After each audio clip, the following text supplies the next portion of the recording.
March is Women's History Month, and later this month, several local women will be honored for their achievements in a variety of industries and disciplines. The second annual Career Mastered Awards ceremony takes place on March 14th at the Crowne Plaza Hotel in downtown Detroit.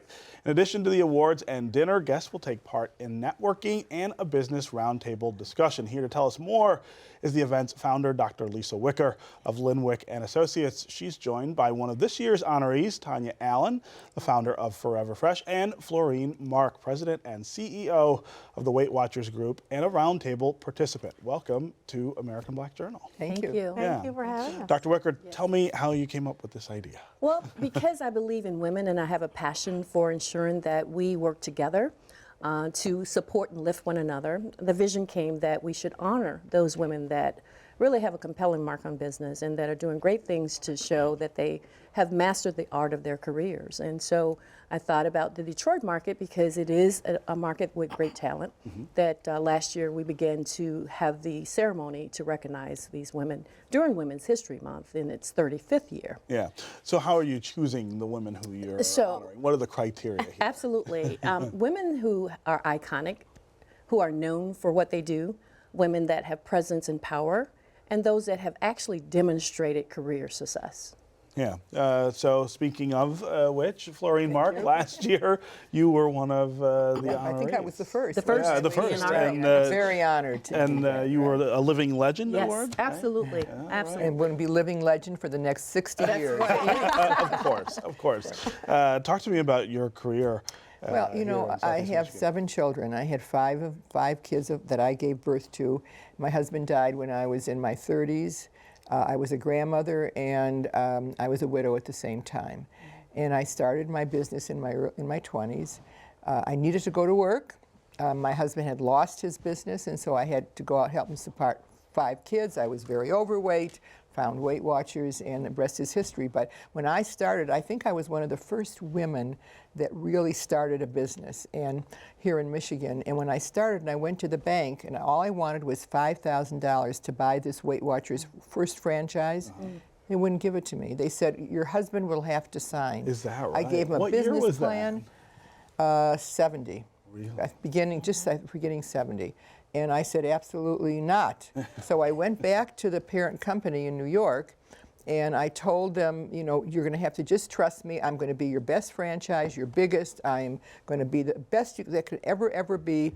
And I want you to take, I'll pay that $5,000 when I can. Yeah. And they believed me. Wow. You know, if you believe in what you do, then other people will believe you. They believed me. I got the franchise, and then several years later, maybe 10 years later, when I started buying other franchises, because I'm president in Massachusetts, Rhode Island, Pennsylvania, I took my kids and moved to Mexico and started it there, and parts of Canada. And I went back to borrow more money, and this now we're talking about $1 million or more. No problem. Right, Got it like that. Took me up to the dining room with these men, gave me the check. I still have a copy of that check, you know. And I thought, we women have come a long way. Yeah. We really have. Yeah. But it's still very hard, I think, for women. Yeah. I think we struggle. Tanya Allen, talk about those struggles that you face today or don't face, maybe because of people like Florine Mark. Well, first I have to say that I am also president of the National Association of Women Business Owners. And what Florine talked about, NABO actually helped to make change. In 1988, the HR 5050 law was passed that prohibited what she experienced in the 70s.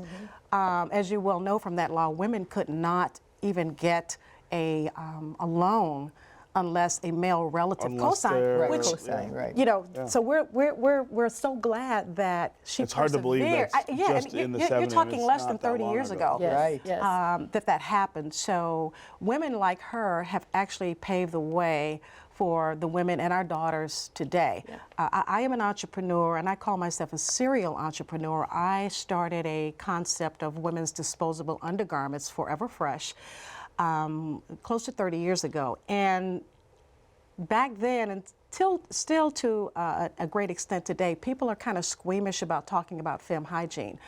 But when you look at the needs of that undergarment, it truly has a place today. It's used in schools across the country because young girls, as we know, have accidents.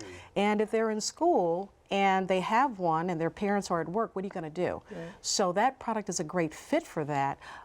Fast forward, now your husband passed. I got a divorce. I've been divorced for some time, and it was very difficult for me to continue, my business. I actually restarted Forever Fresh 3 times.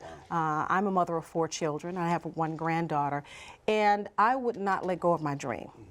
That culminated into a few years later, I got an opportunity to work, to get in a partnership at the airport. And my partners and I, Phil Pierce, did a joint venture with José's Branded Foods, and we operate 10 franchise restaurants at Detroit Metro Airport and 6 retail stores. We're responsible for all that, the new food options that we have out there. Yes. Yeah. So, but those opportunities, had we not continued to persevere as women and help to change public policy, we wouldn't have these opportunities today. Right. I imagine that this is what some of the things you'll be talking about on the roundtable. Oh, absolutely, absolutely. We actually are going to talk a little bit about the study that the Inform organization has finished to talk about women's leadership and really the ascension or the lack of women at the leadership level in boards as well as the head of organizations. Is that getting better in Southeast Michigan? No. No. It's not. Absolutely not. No, Yeah. no. The study proves that we've had some Gone down, gone It's bad. going down, really. in fact, stagnation as well. And so at the end of the day, we still have work to do, but it's about us lifting one another up. It's about us helping to support one another. The theme this year for Women's History Month is forming a more perfect union. And so when you think about that, how do we do that? How do we do that? And most of my career, it's been male-dominated, automotive, and I've had to go through progressions of having support and mentors. And it's really about us doing those kind of things that would provide an opportunity for someone else. You can't stand in your own sunshine. Right. You You know, really can't. I go think ahead. that when I'm on several boards, both philanthropic, non-for-profit, and profit boards, and the 2 non-for-profit boards that I'm on, the for-profit boards, I'm the only woman, and they expect me to be a token. And when they had me on, they want a little diversity, so they got me on, and I'm speak for all supposed to be women, quiet. right? Yeah. Well, I'm very proud about me. And I speak my voice, and I say things and ask questions. I think it's important that we ask questions. And I mean, acronyms. I go on these different boards. Every company has a different acronym. It's a BSK and LGC, and I don't know what they're talking about. So I raise my hand and I ask. Right. What And nobody else asks. But I see the other men saying, oh yeah, that's what that means. See? But they're afraid. And so we women have to stand up. We have to ask questions. We have to be vocal. We have to be kind and good. We're not men. We don't pound our like this on our fists on the desk. No, that's true. We manage differently than men manage, and that's very important. And I have, at one time, I had about 6,000 people that worked for me. Maybe 5,000 were women, and many of them were not even college graduates, but they had, in my company, you have to have lost your weight with Weight Watchers. You had to be overweight first, lost your weight, and then come through our training after you've gone through our program.